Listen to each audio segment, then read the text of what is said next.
We are putting the spotlight on MTN Organization Incorporated. Meet the Need is the acronym. It is based in Freehold.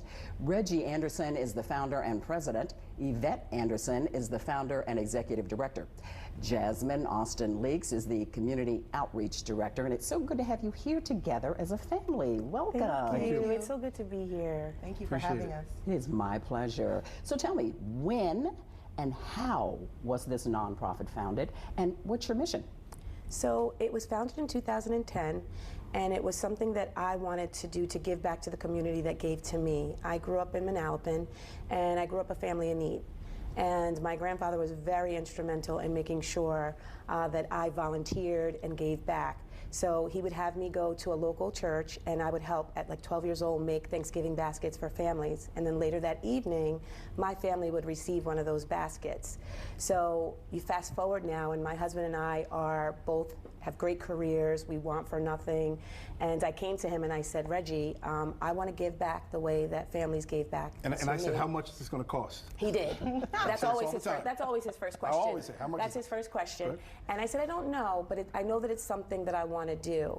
So we started out doing like 15 families, and it just grew. It took a mind of its own. I posted a simple Facebook post, and so many people gravitated to it and wanted to help, and we ended up doing 200 the following year. So our mission is to provide relief in the areas of hunger, poverty, education, health and wellness to seniors, low-income families, children, homeless.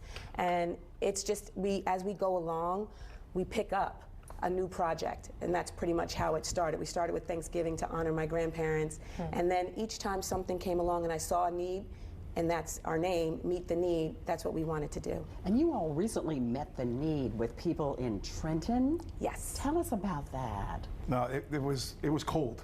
Sure it was. My cell phone died out there, so, but it was an amazing effort. We had people come down, helpers from Downingtown, Pennsylvania. We had people from Queens, New York come out to help. And it was an amazing view, at least from my lens, because I'm the security guy and I'm also the cameraman. So just taking a look at how everyone put a lot of love together just to help people out. It was a good effort. I'll say she is the brains behind the operation. Jasmine works with our 3 volunteers in the office, and when I tell you that they finished this project early, they packed 1,000 care packages, toiletries, bag lunch, blankets, which we want to say thank you to the New York Jets for providing us with 1,000 blankets this year. It was phenomenal, and it was something that we definitely needed, because we always are in need of the supplies that we have to use to give out into the communities. And at 9, we'll talk more about their giveaway to feed the homeless in Trenton and share video of how well that giveaway went. New Jersey hopes to be a national leader in developing artificial intelligence. The state is partnering with MTN Organization Incorporated, or Meet the Need, is based in Freehold. That's what we're putting the spotlight on today. Reggie Anderson is the founder and president. Yvette Anderson is the founder and executive director. Jasmine Austin Leaks is the community outreach director. And we were talking about one of your giveaways in the first segment. Yes. Let's go ahead and show people the video and tell us what happened that day.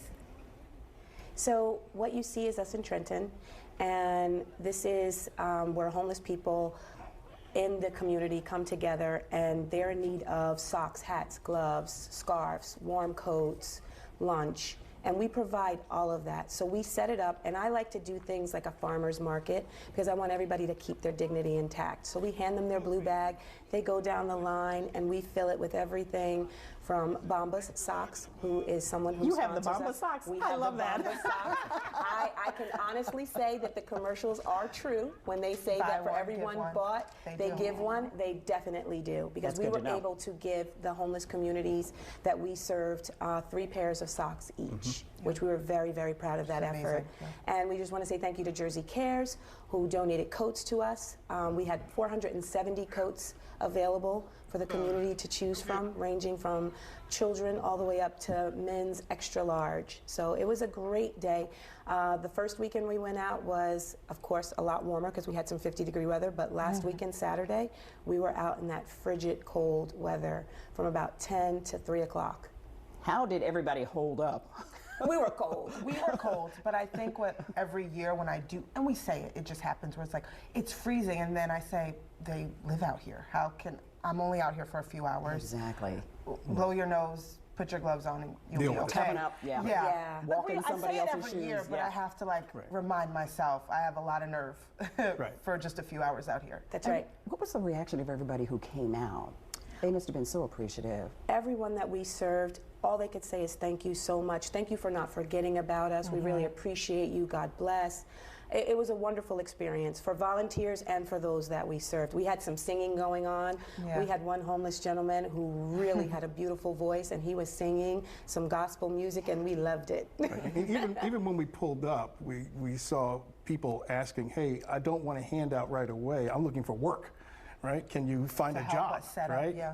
Right. They're looking to actually find a job.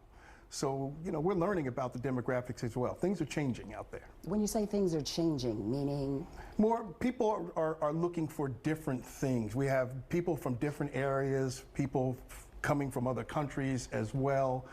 So, you know, we're serving all types of people from all over. From all walks of life. Yeah, all walks of life. And coming up at noon, the Andersons talk about other communities where they go to help meet the need. Our focus today is on MTN Organization Incorporated based in Freehold. We have Reggie, we have Yvette, and of course we have Jasmine here talking with us. Let's talk about some of the places you all go. You went to Trenton, Lakewood. Also, you have gone to Neptune, Asbury Park. Tell us about those areas where you help people. So in Asbury, we meet at Trinity Church. They allow us to use their parking lot. They have a free food pantry and soup kitchen. So when we pull up, they're always excited to see us because they can come outside and receive hats, gloves, scarves, warm blankets, you know, and a plethora of food. And whatever we have left over, we go ahead and we donate it to them because they, when the temperatures drop below a certain temperature, they have them come in and they shelter them. I think it's like 30 degrees. If it goes below 30, they have them come in, and they can house about 47 families or, you know, individuals. How do you all get the word out so people know to come?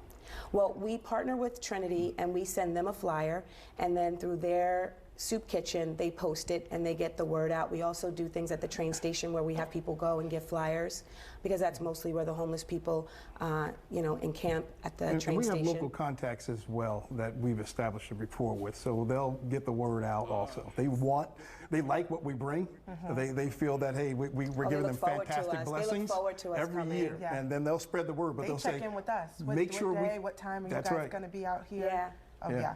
They Because know. we've been going to the same places for years now. For the last so, 14 years, yeah. so they know that we're coming because we come the same time every year, about the second and the third Saturday in January. So they look forward to seeing us. And what you see is, you know, walking through the tent city in Neptune. So that's and that's just located behind the ShopRite on Route 66. Yeah. And how many people know that?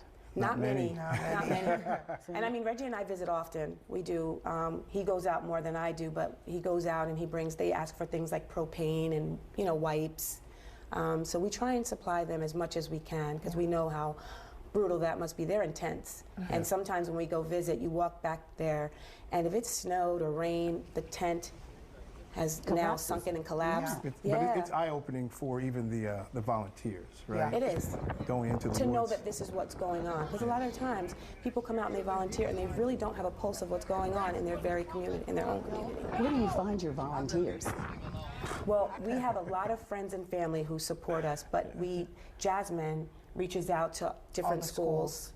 the high schools, a lot of the National Honor Societies, I will say, especially in Monmouth County, they send those kids out. They come. They've come to Asbury. They've come to Newark. Wherever we go, They've They do driven not have themselves. They do not. It's usually the We've had juniors and the seniors. We've had them follow us to Trenton, to Newark.